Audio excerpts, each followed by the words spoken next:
Hi, everybody, and welcome to the Starlight Archive, the best Griffin podcast about the High Republic this side of the Occlusion Zone. Ooh. Today, myself, Bryce Rankins, and Brian Romero. That's me. We'll be talking to you about the state of the galaxy. Right.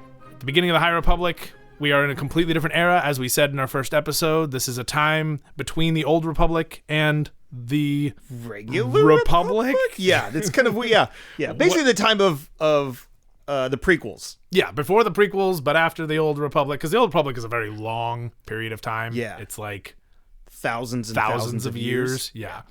So we're talking about this specific time, specifically in Phase 1. State of the Galaxy. We're trying to go as spoiler-free as we possibly can. Mm-hmm. So where should we start, Brian? Let's just jump right in. We're going to start with our good friends, the Jedi.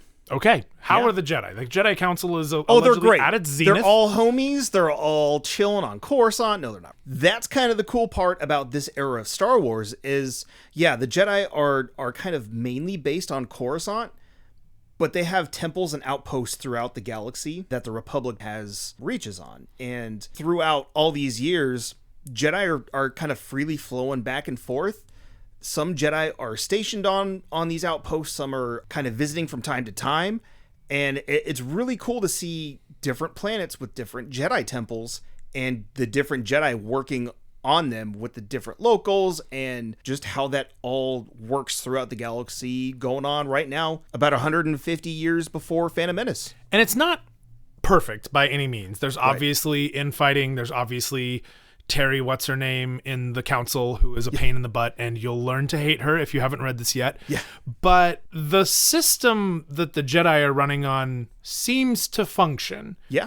It seems to be working kind of for everyone for the most part. Definitely. Which I appreciate. Yeah, and it seems like it's been working like this for probably since the Sith War ended. At this point, 100 or 850 years before that. Near a millennium ago. Yeah, it's one of those, if it ain't broke, don't fix it. Yeah. And I think toward the end of Phase 1, not to go too much into spoilers, there is a conversation about, does the current model of how the Jedi function fit within what's happening within the galaxy, which is really cool that they're also asking, like, hey, is this system we're running right now okay? Yeah. Like, they're trying to be self-aware. They're very self-aware, and there's a lot of variation between the groups as far as some Jedi are allowed to be focused on one particular skill set, and others are more servants of the Force than they are of the Jedi, and sometimes they bicker about that, but it's not necessarily unhealthy conversation. Yeah, and everybody's fairly on the same page that, hey, we're all Jedi, but we all do different things, and that's okay. Yeah. Yeah. So, let's see. Should we go? Let's start with the Vatican. I mean, the Council. On Coruscant, we have an actual Jedi Council that at the Council Chambers, which is on top of the old Sith temple that the Jedi built their temple on Coruscant, just as in the Phantom Menace. Yes. Yeah. Right? Same so temple. Same place. Yoda is there. And Yoda's on the Council. He's on the Council. So unlike the prequel trilogy, with the prequel trilogy, there was one Grand Master, and that's Yoda, and it's been changed throughout time, and if it changes, we'll kind of go into that. But during the High Republic time of Phase 1, there's 3 of them. Interesting. I didn't realize that Yoda was like the Grand Master of the Council in the prequel trilogy. They all defer. I know they all defer to Yoda because he has the most time there, but I never really realized that he was kind of the Supreme Chancellor of the Jedi. Yeah, basically, yeah. Which is an interesting thing because the existence of the Supreme Chancellor within the Republic is step 1 of the downfall of the Republic. Right. So, despite his best interest, Yoda being a good dude, that does. So there is one Grandmaster. In this case, there's now 3. Who are the 3? Yeah. So we have Yoda. We also have Grandmaster Laru. Okay. And Pratri Veter. Oh, Veter's an interesting species too. Yes. I feel like we've seen the species before, but he's got that like weird skull face. Yeah. He kind of looks like Red Skull with a big beard. Is he? Kind of. Like he looks like Red Skull and Operensis has had a baby. Who's also on the Yeah, Operensis is there. Hooray. Oh, kind of. Yeah.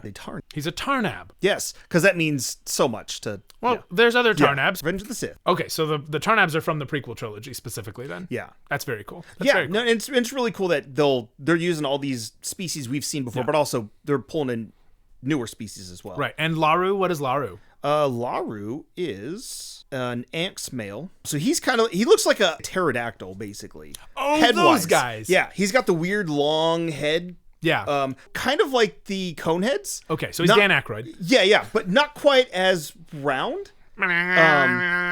Council. Trust in the Force. Sorry, carry on. Oh, shoot, I want that movie now. How do the Coneheads fit into the greater Star Wars lore? Yeah. That's what we're here to talk to you today. No, I'm just kidding. Okay, so who else is on the council? Well, let's not go into all their so we species, we have 12, so that was the 3 Grandmasters.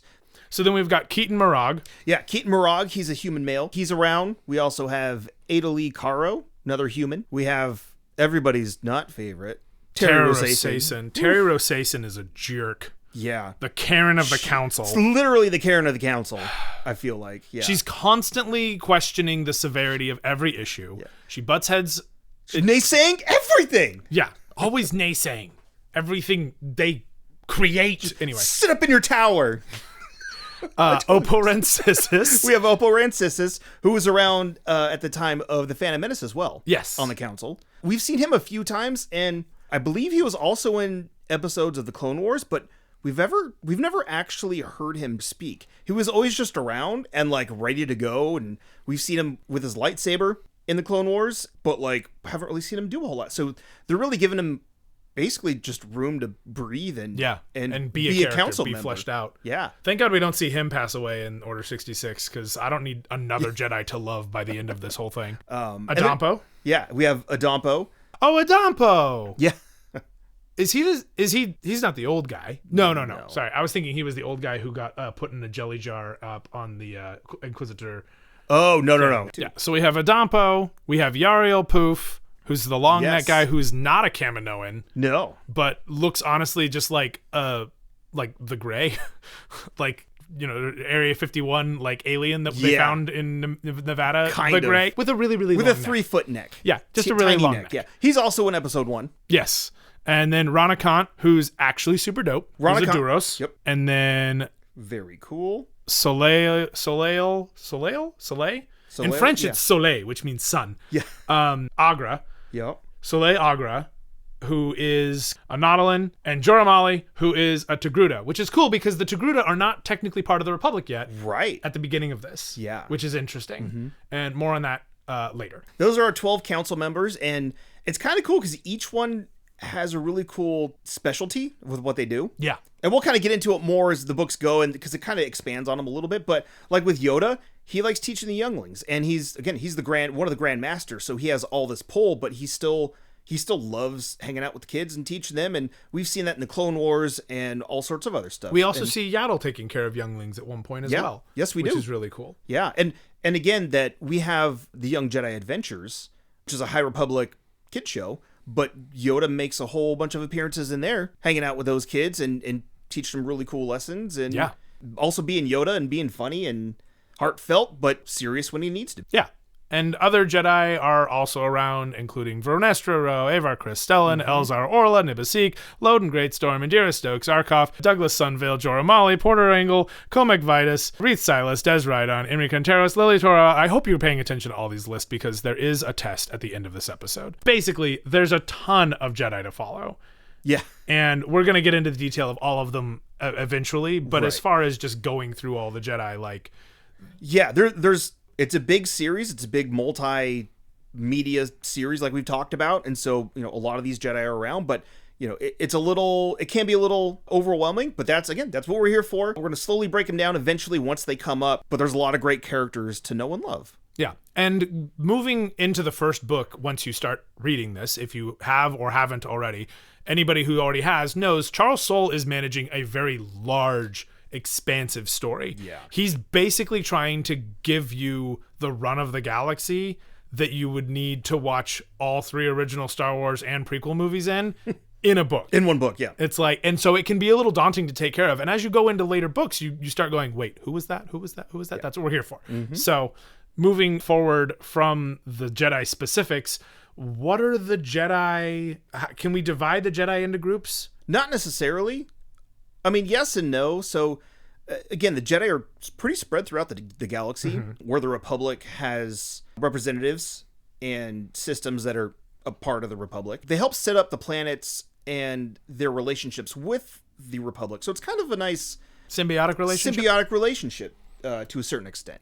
Cool. At the start of this, I feel like you've kind of got a division, at least in regards to, you've got your Coruscant council members running the entire Jedi Order. And then you have your Wayseekers who are outgoing and just going kind of with the flow. Yeah.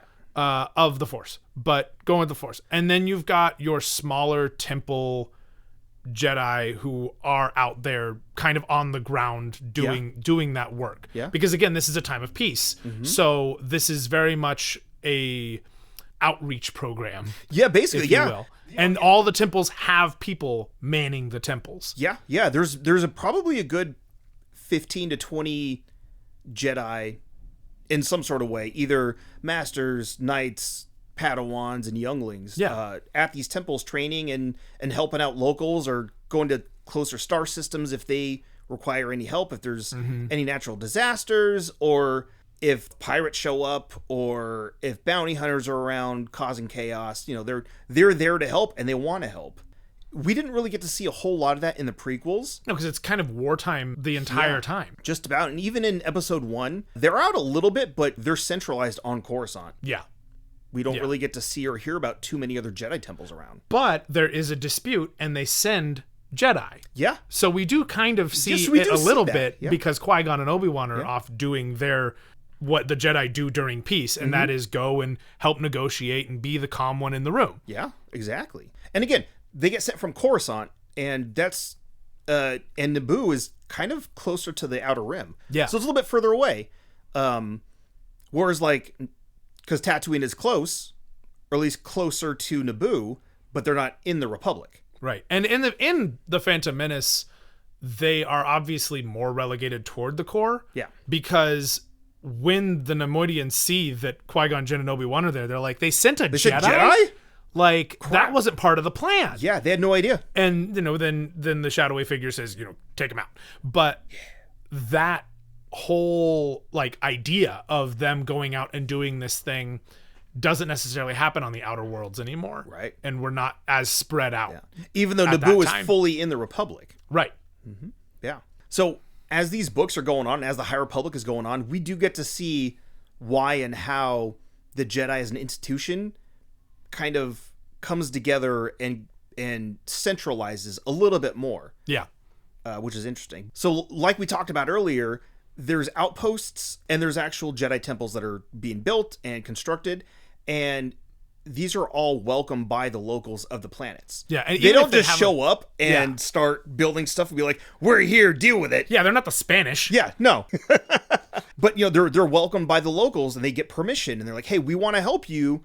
We're not going to bulldoze anything, but we're going to build up." And as the story goes, there's also instances where the Jedi don't necessarily help out on certain planets because there's a touchy relationship with them. Yeah. And so they don't have an outpost there. They still show up to help, but they're not immediately able to get there because of something that happened in the past, or that culture doesn't like Force users, as we see in the High Republic Adventures books.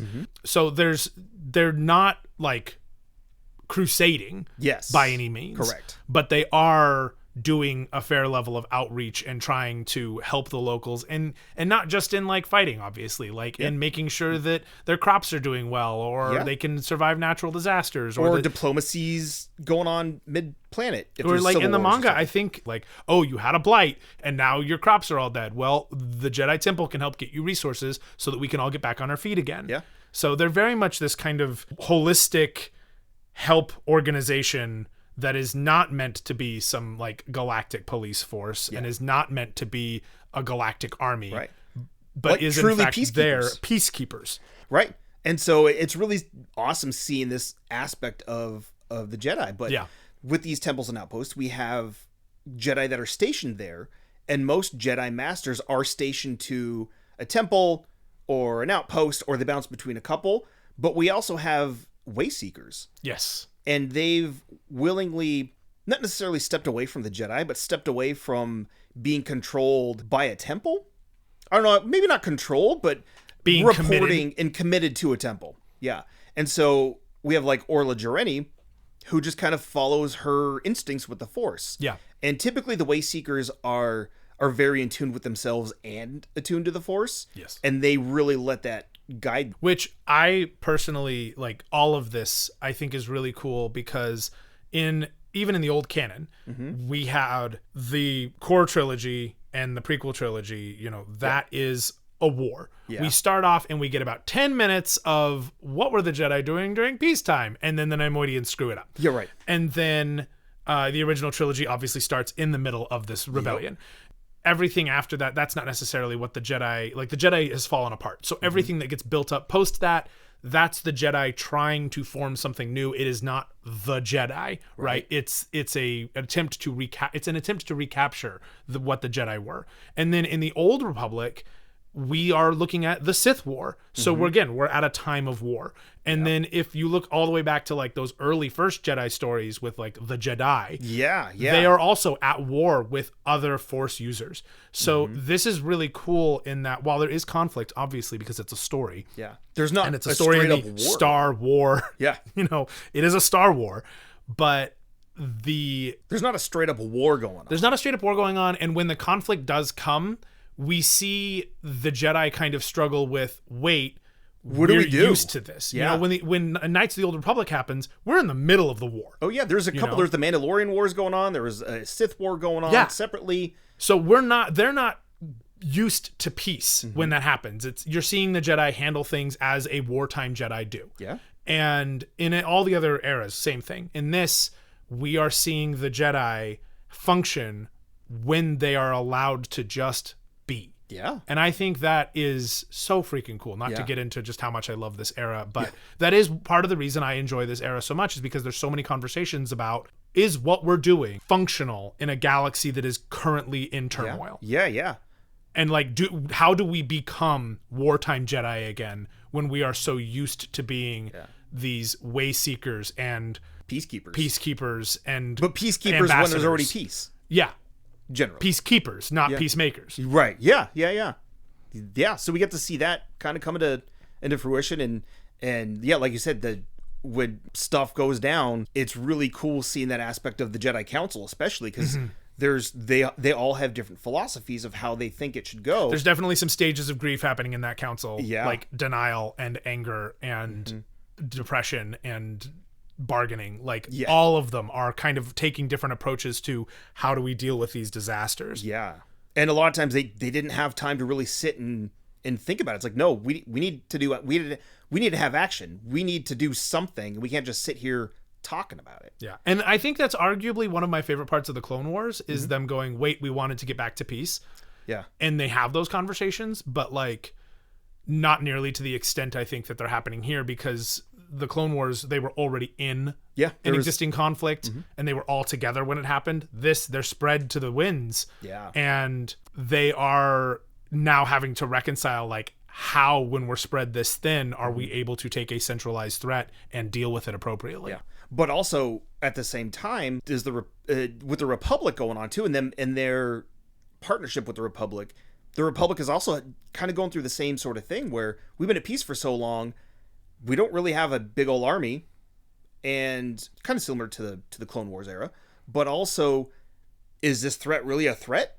Yeah, and there's a lot of that denial sort of thing, because when a galaxy is so huge and not every planet is in the Republic yet, you don't have as much information coming in to say, no, this threat is everywhere. Yeah. And there's a lot of that kind of discrepancy between, oh, this is a outer rim problem, not a core world problem. Exactly. And that comes up later as well. Yeah. I mean, that's a perfect segue to what the Republic's doing. Let's talk about the Republic. Yeah. So we have Chancellor Lina Soh. Lina Soh. And she's the Chancellor of the Republic currently. And at this time, the Republic isn't as large as it was during the prequel era. Right. So there's fewer planets in the Republic. There's fewer systems in the Republic, too. Oh, yeah.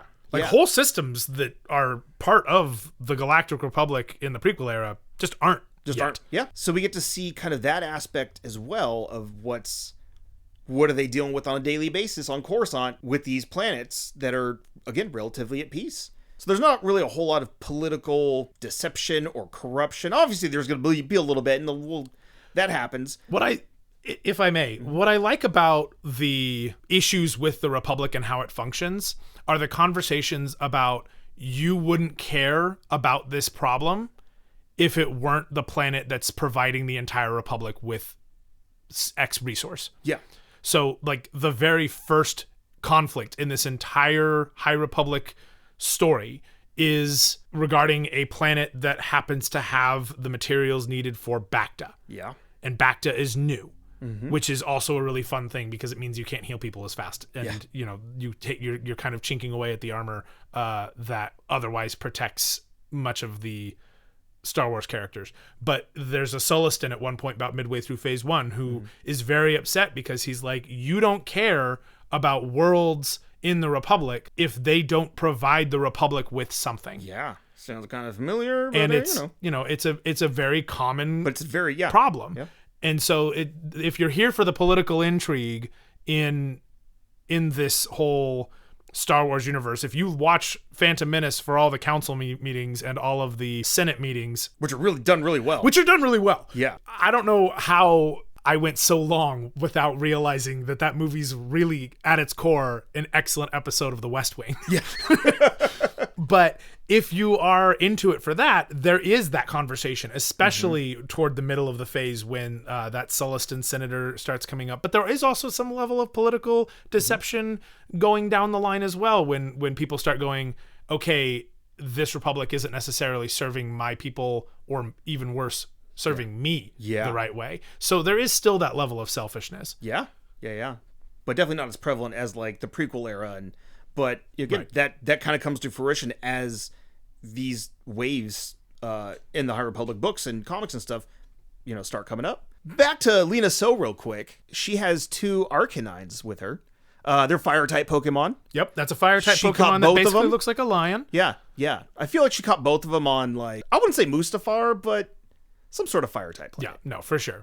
Yeah, no, Cinnabar. Yeah, that's the planet Cinnabar. Yeah, of planet course. Cinnabar. Yeah. Not at all true. No, they are what's called Targons. Yeah. And they are not actually Pokemon, and they don't get into tiny balls. But they are fiercely protective of her. Yeah. And because she walks around with them, she does have this very badass image of herself. She's this lovely woman who says kind words and talks about her great works and says things like, we are all the Republic.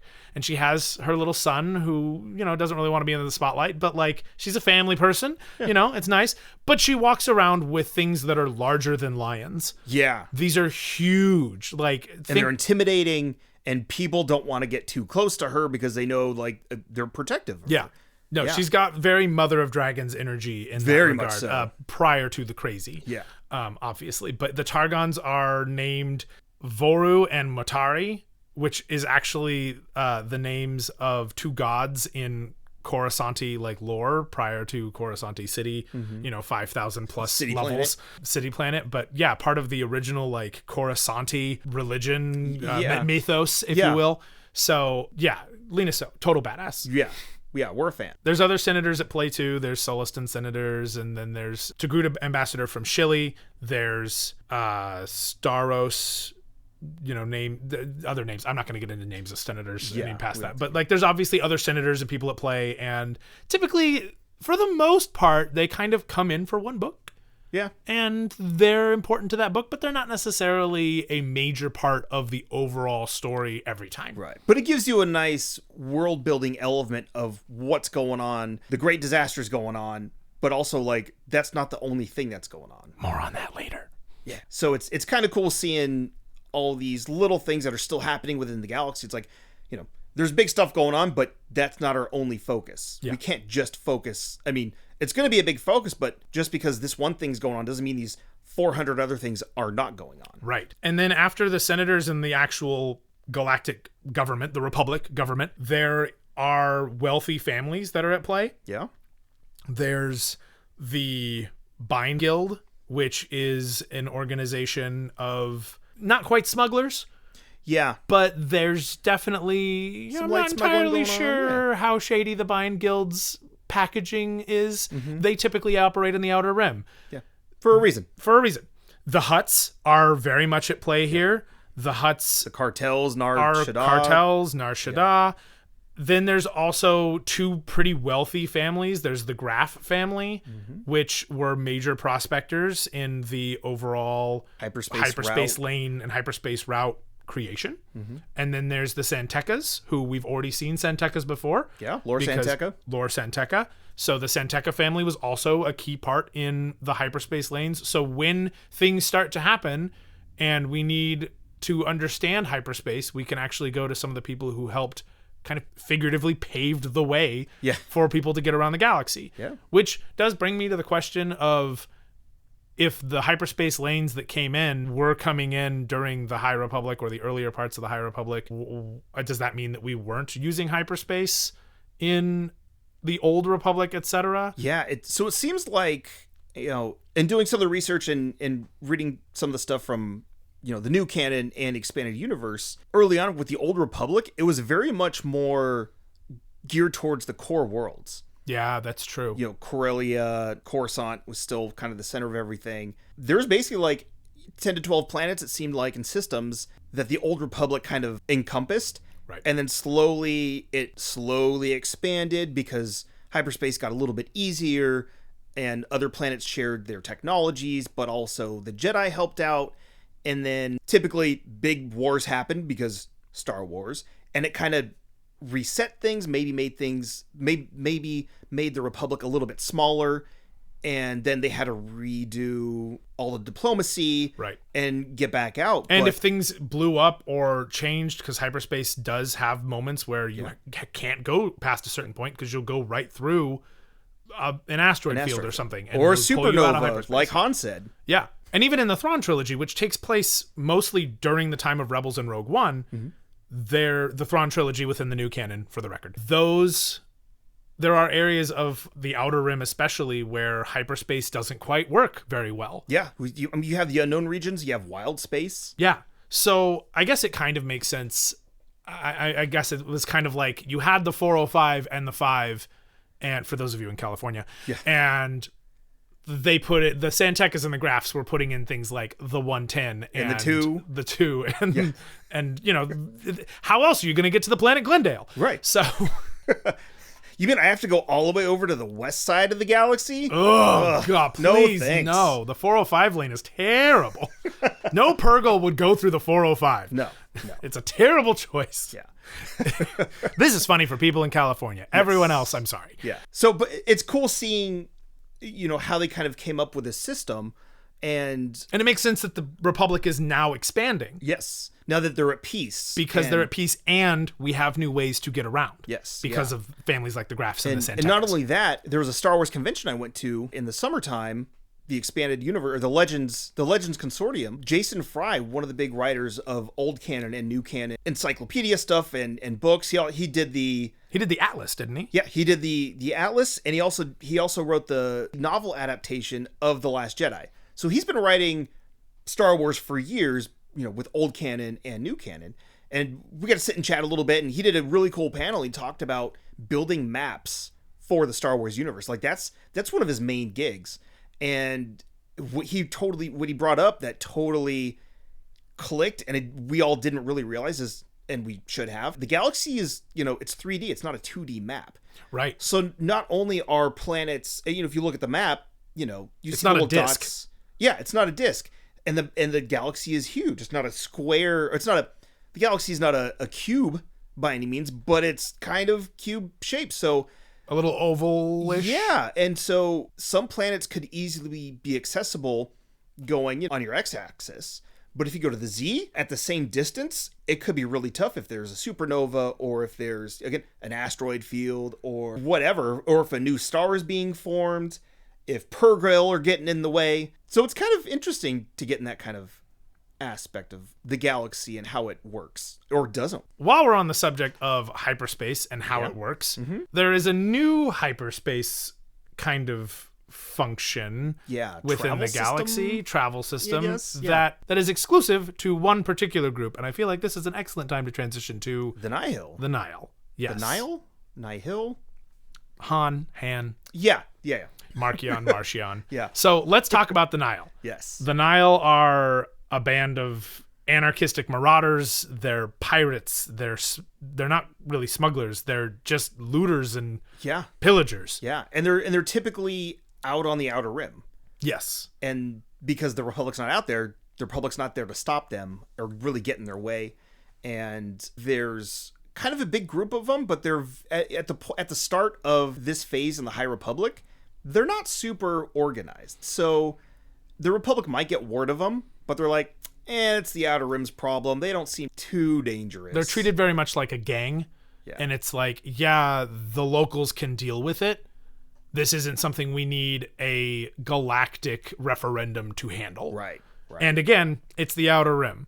Mm-hmm. The Republic is still somewhat focused on the core worlds. Right. They're not going to the west side of the galaxy. Yeah.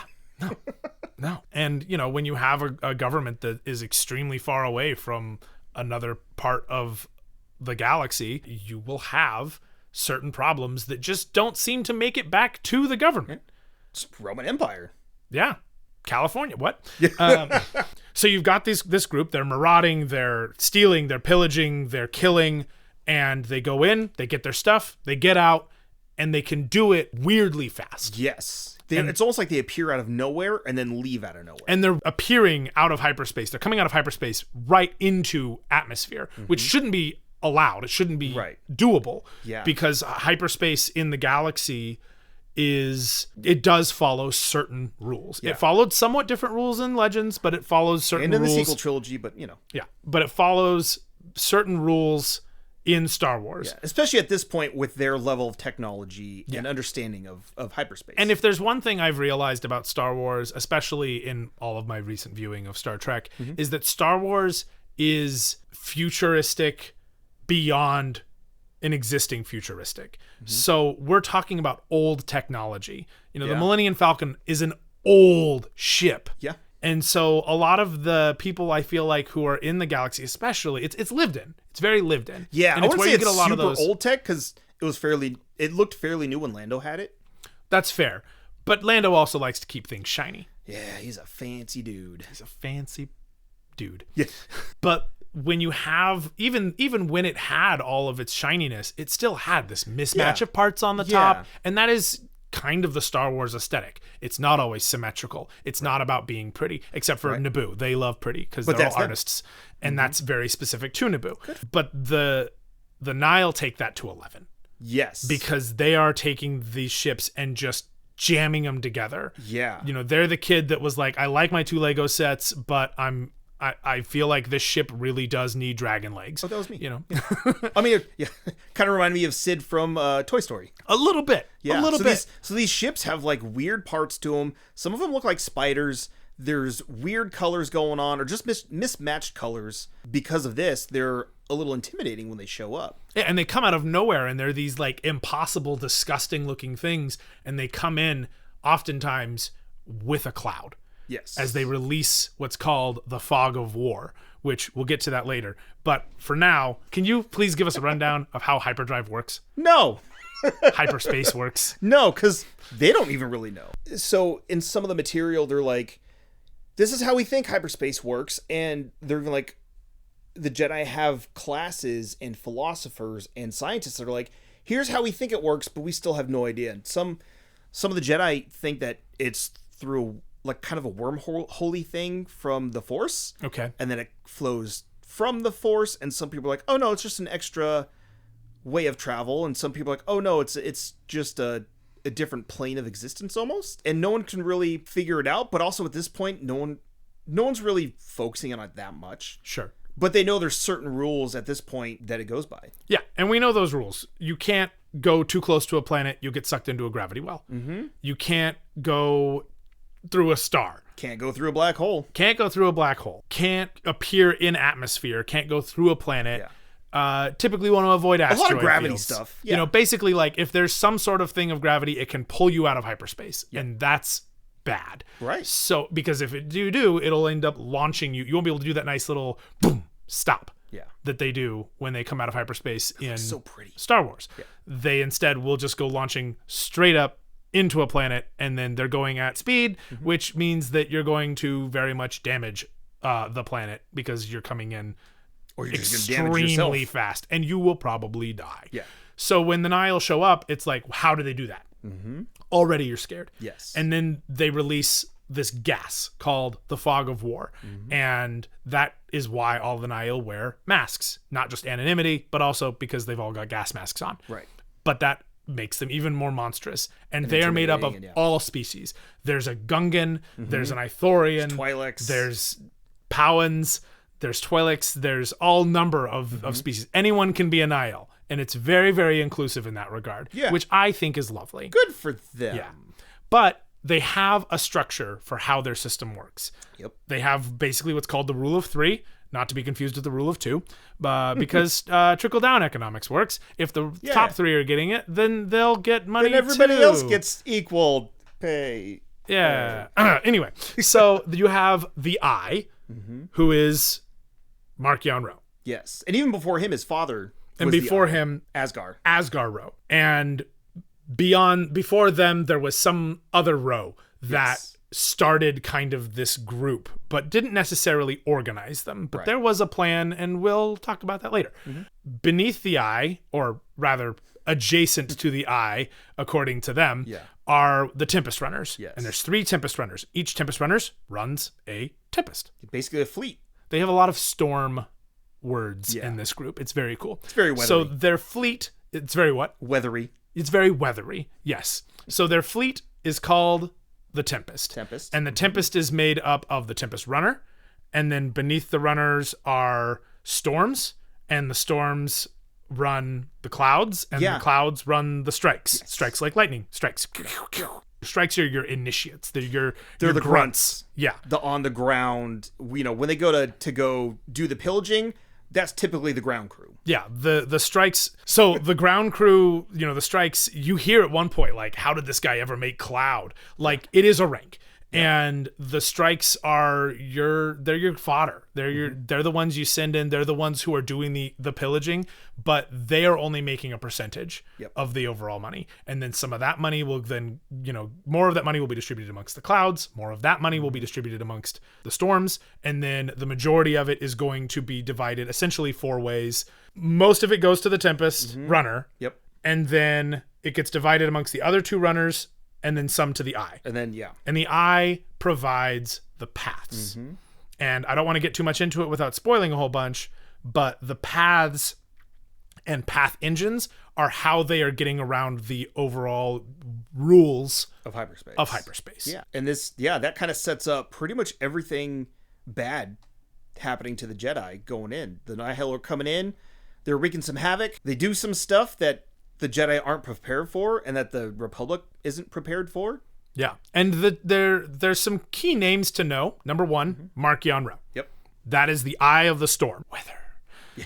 That is the Eye of the Storm. That is the center of all of it going down. That's kind of the guy running the show. Beneath him are the 3 Tempest Runners, and they are Markion Ro. Sorry. They are Pan Eta, Kassav, and Lorna D. And Pan Eta is this fancily dressed Doetin. Those are the real. That's you may remember them in The Last Jedi. They were at Maz. There was one at Maz Kanata's castle, who's like sitting back in a chair, and he's got 2 little spikes coming out of his chin, and he's got a lady on him. He's huge. Yes. Never gets up from the chair because, fun fact, that puppet wasn't supposed to get up from the chair. The puppet was like part of the couch. Right. But Doetins are these massive hulking kind of beastly. Yeah, and actually dudes. they pulled that puppet out for Star Wars Celebration this last year in London when they brought all the puppets out. Yeah. And it should have been a whole exhibit for this little mini exhibit during the main panel, and that thing was massive. It was huge. Yeah, and online on the Star Wars show and the coverage of Celebration, you can see they go through each of the puppets, and they do talk about. That's where I actually learned about that, because they go through each and every one of those puppets. And then Lorna D is a Twi'lek, however you want to say it. Yeah. She's a Twi'lek, and she is vicious. And one of the newer ones. She is a newer Tempest Runner, so she doesn't have as much history with the organization with the Nihil, but she is a powerhouse, and her inner machinations, you wanted that political intrigue and that's backstabbing, this is where you're going to find it on the Nihil side of things. And then after that is Kassav, and Kassav is his own man. He is also kind of a backstabber, and he is much more on the let's go just get anything. He's a little more reckless. He wants the money and that's it, whereas Paneda wants the finer things. Lorna D wants respect. Like, they all have their own motivations, and they all have their own ships. There's the Gaze Electric, which is Marchion Ro's ship. There's the Lorna D, which is Lorna D's ship. What? Yeah. it's great, honestly. Like, and how that came to be actually comes up. And then Kassav flies the New Elite. Paneda flies on the Elegencia. And again, fancy. He likes fancy. He wants to be above his station. You know, as a Doetan, he's viewed a certain way, and he definitely uses that to his advantage. But he also has this sort of, I'm better than what you think I am, which is so cool. Yeah, so cool. And Lorna D has kind of that as well. Yeah. That's the interesting part about the Nihil.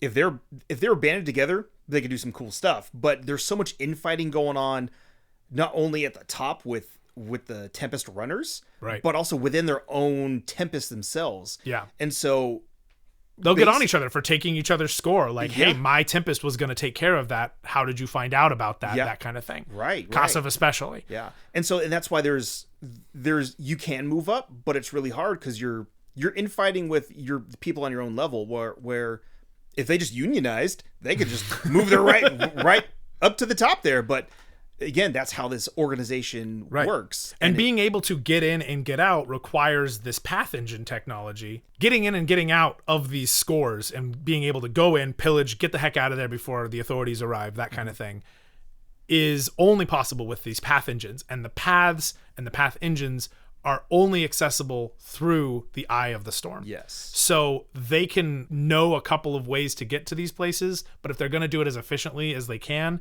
they have to get the information from Marchion Ro, which is how he kind of holds leverage over all of these people, which is important to know going in how this all works.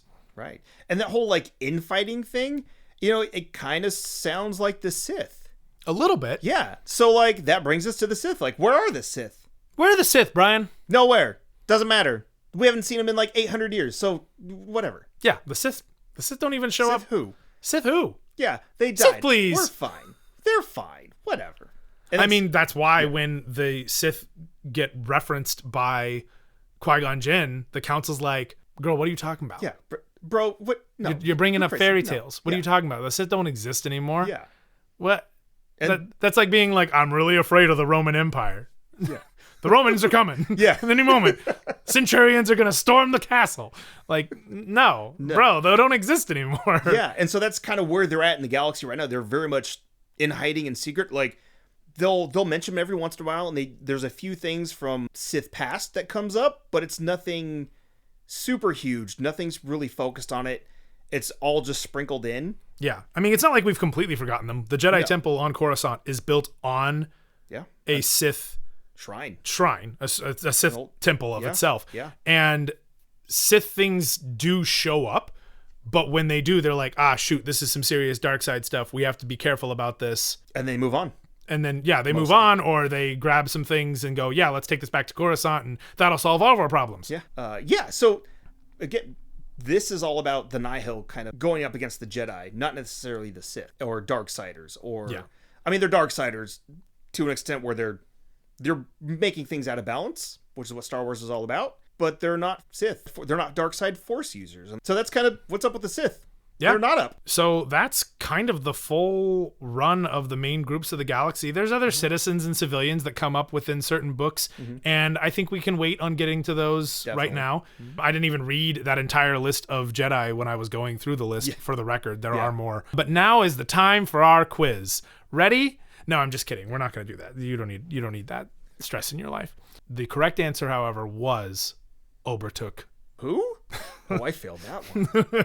No worries. Anyway, so this is kind of everything you need to know about the state of the galaxy. We are at peace. Things are okay. We're expanding. The New Republic, or the High Republic, is doing great things. Yeah, Jedi are cool. They're all around the galaxy. There's a weird pirate thing going on in the unknown regions, but we'll let them work. I mean, that. we do want to resolve that problem when it comes up, but we don't even have temples on the planets they're hitting because they aren't anywhere near the Jedi. So, like, the Nihil can't possibly be that big of a threat. Yeah, they're just somebody not. to focus on later. Yeah. So, anyway, other things to know. The Halcyon Cruiser is running at this time. Yeah. That is the Disney Hotel. Yeah. You want to go on vacation? Well, you can't because they shut that one down. But it's still going in the High Republic. It is indeed. And we will get to the Jedi as they come up because we've got to talk about them as each book comes in so that you can be fully aware of who are all the players, the persona dramati or what have you, in this world. And we'll try to kind of keep those separate as the episodes go through so that we can make sure we're always talking about the relevant players so that you don't have to keep track of everything every single time. Yeah, we're not going to Charlie Day this. No. I mean, we will, but we won't. Yeah. All right. Yeah. Good? I think we're good. All right. Well, thank you everybody for listening. Make sure to follow us and subscribe to this podcast so that you can hear our next episode, which will be all about Wave 1 of Phase 1 of the High Republic. Yeah. And we're going to talk about the main books in that one. That one's non-spoilery. We're going to try to do as much as we can to avoid giving you too much away in case you haven't read it yet. And then we'll move on from there into comics and characters and all that sort of thing. Yeah. So really excited about that and really excited about where this is going. Hopefully you are psyched to read this. And if you have already read it, then maybe revisit some of it now that you've kind of got all the pieces moving together. Yeah, especially now that Phase 3 is in full swing. And it's nice getting a little bit of refresher. Yeah. So thanks. Make sure you follow us on our socials and subscribe online. And we will see you next time.